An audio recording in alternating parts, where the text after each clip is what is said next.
Daddy and Kittens!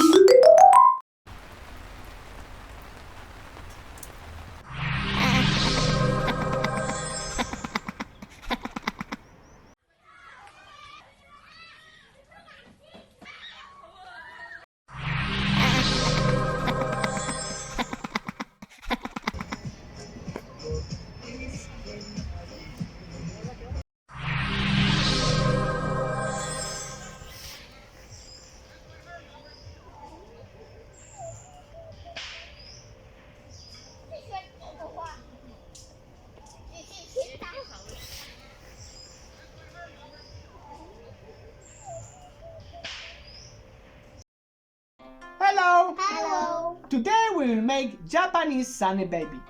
To make Japanese sunny baby, we need white fabric.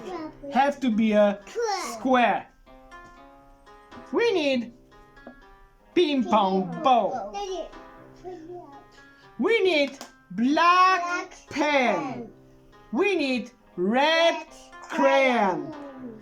We need colorful beads. We need thread for the beads. We need elastic rubber band. And we need two eyes. Very good, two eyes. Are you ready? Go! Go!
Sponsored by IQ English.